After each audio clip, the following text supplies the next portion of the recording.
Okay, so Marcus Alexander Stiglegger, tell me about the first time you saw William Friedkin's Cruisin. I think that was in the 80s, in the mid-80s, when I was about 14 or 15 years old. And this film, I saw it on VHS tape. And fortunately, in Germany, there was an uncut version of that film. And I found it in a video store and made my parents rent it, because in Germany there's a huge youth projection going on in the 80s, a huge hysteria. So I had to find an adult people getting this for me.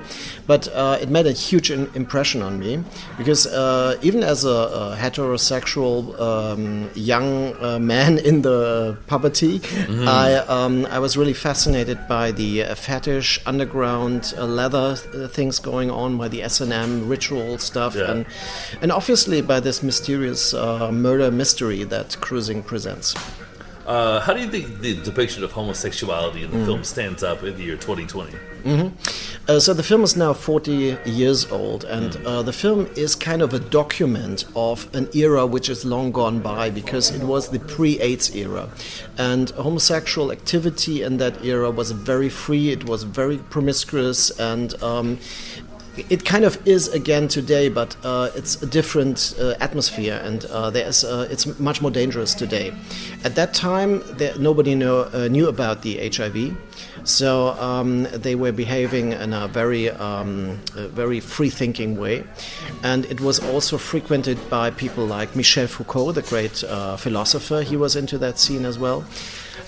So the film it was shot with people from the scene and used original protagonists from that scene. So it's kind of a document of an era showing people who died. Most of them died since then. So because they got infected back then, and they died during the 80s or early 90s, which is quite of a sad thing. But also this film just shows, as it says in the short clip before the film, it shows at the insert only one small part of the homosexual culture, because I think there was a huge protest against that film when it was shot, because gay people who were coming out back then felt misinterpreted back then. But now I feel it is time to re-evaluate the film and respect it for showing something which is not present anymore in that way. Could you talk about the troubled production, some of the horror stories? Okay, yeah, it was. There was protest even when the shooting of the film. So there was protests even when the film started from the beginning, and people were whistling and shouting to damage the sound recordings. So even when it was shot inside, you heard the whistling on the soundtrack, and they had to change and dub it all the way. That gave Friedkin a really interesting chance, because he used not the original soundtrack from the scene, but he used his own idea of what he wanted to hear there. So the soundtrack of Cruisin is composed of punk music and hard rock music, which was not played in the clubs. The clubs were full of pounding disco pop. So the atmosphere in the film is much more apocalyptic compared to the original reality there. Okay. But I think a lot of the leather people were really into the film and really liked what was going on, while the other homosexual people back then were really suspicious about the film. So there was a difference between different groups back then. Oh, I've never heard of the split before. That's very interesting. So can you tell me about the visual style of the film and also the soundtrack, as you mentioned? As with most William Friedkin films, the films he made in the 70s, which the French Connection, The Exorcist, Sorcerer, and Cruisin. These films have a very harsh, realistic style. And so when you see, when I saw the film on VHS tape, it was quite of a very original visual quality that the film had in the cinema back then. Friedkin began to alter a lot of his old films for the Blu-ray versions. So he made a new version of French Connection, which was really troubled, in my opinion. And there's also two new versions, remixes of Cruisin. And he made the film more bluish in the color scheme. So what you now see on Arrow Blu-ray, which is right now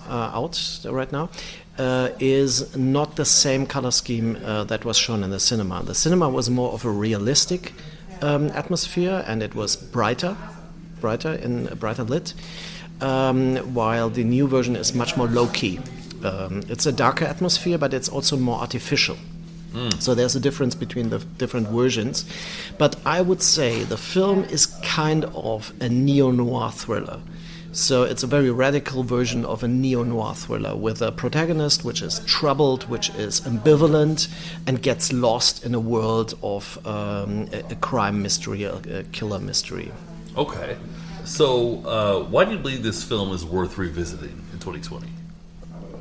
I think that Al Pacino has given one of his most intense performances in that film. And as we know now, he did not get into the scene before that because he, as an actor, is used to prepare for his roles. But with this film, he did it differently. So Friedkin took him to the clubs and filmed him while he experienced these things. And you clearly see it on his face that he's a novice to these things, that he didn't never experience someone being fisted before his eyes. So and so they filmed a lot of this very realistic stuff as well. And this is the legendary outtakes of Cruisin, which were never meant to go into the cinema release. It's more of a kind of a myth. And Friedkin says it's pure pornography, which they filmed, because people did it back then.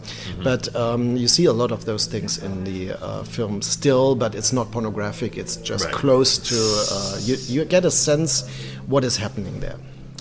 Okay, so do you believe that Cruisin influenced Lucio Fulci's New York Ripper? That's an interesting question because those films were made around the same area. New York Ripper was shot about 2 years later, but they're taking place in this very rundown New York atmosphere of Manhattan mainly, and certain areas of Manhattan which were dominated by pornography and crime, and 42nd Street obviously. And I think those films belong in the same vein, starting with Taxi Driver, and Wolfen is probably one of the key films of that era, and the Miss 45 by Abel Ferrara. So all these films are show different aspects of the same atmosphere. So it would be interesting to see those films in a kind of retrospective about the early 80s or around 1980 New York. I would say Maniac, William Lustig's Yeah, absolutely. Maniac. goes in with that little group of movies.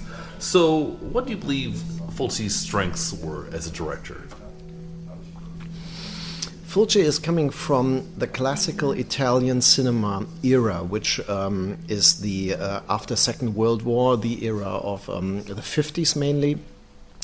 And he was the assistant for a lot of very well-established directors, and he even began as a very classical trained director in the late 50s, early 60s.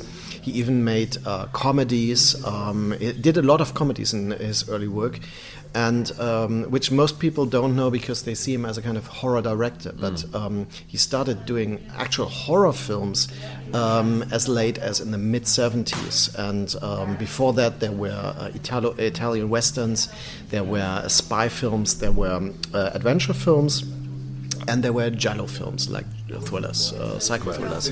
So I think he is one of the Italian directors with the longest career in a way, much longer than, for example, probably Dario Argento is now hitting that time as well, but he's not as varied in his work so far. And Mario Bava might be someone a bit similar to Lucio Fulci, and because he also did a lot of different films in the beginning. So what Fulci is, he is very professional, and when he gets higher budgets, he is able to do really well-made and really stunning films like Beatrice Cenci, or which is an historical film with a lot of violence actually, but that's his specialty. So he's searching for a kind of intensity and a kind of eroticism, but also he's aiming for really well-made direction. And the tragic is that in his later years, he was failing to get the budgets. Yeah. That was the main problem, probably. But he had a lot of talent. What can you say about The Devil's Honey and generally Fulci's depiction of sexuality? Mm-hmm. He is mainly seen as a misanthropic character, right. And this might be true in a way, but there's an interesting text by Patricia McCormick, an author we translated for our Lucio Fulci book, which is just out in Germany. And she even discusses him as a director with even feminist approach to some aspects, which it will not work for the New York Ripper, obviously, but it has aspects. For example, in the film Fourth the Apocalypse, we have this town of which is dominated by only men, but by failed men, and we have this one pregnant woman, and all these. There's one female protagonist, and she's really impressive in that Western, for example. And this is quite unusual compared to other Italian Westerns at that time, for example, which don't depict women normally. And he has Catriona MacColl, which is a very strong protagonist in his horror films, the zombie films, for example, like House at the Cemetery, or The Beyond, for example. So she's The Beyond's a classic. Yeah, absolutely. Yeah.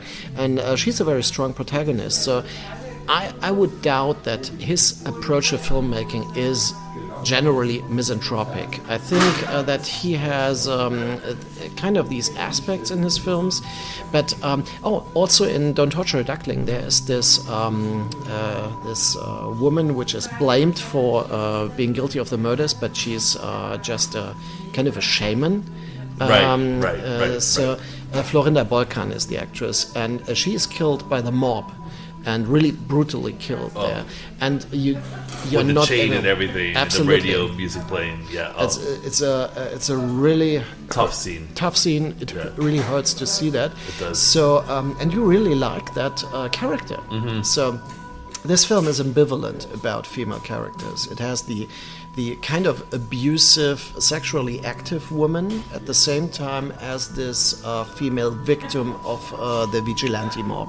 So I think we can stay at Lucio Fulci is ambivalent about his female characters, but he has still some very strong roles. And even The Devil's Honey it has a weird approach to S&M sexuality in a way, as has his film, the screenplay he did for The Cage. There's another film he wrote at the same time, but he didn't shoot that one. And he was interested in power play, probably, and in power relations between male and female characters. But I think it's not to be taken too literally, what he shows, but it's kind of a metaphor for power relations, probably. Well, that's very interesting. And Marcus, thank you so much for your time. Can you tell me about writing you've got coming out in this year, 2020? What is coming out? Yeah. Yeah, basically, we just finished the script for the book on cruising. Okay. Which is, I wrote that one with Eugenio Accolani. He is based in Rome, but he studied in London, and we are working very closely in research, and we wrote that book together. It's a book on the legacy of cruising and the making of cruising and an analysis of the film. It's coming out in England, in Sheffield, at Auteur Publisher, which is quite established by now. And it will be available in the US as well, and in Canada, I hope.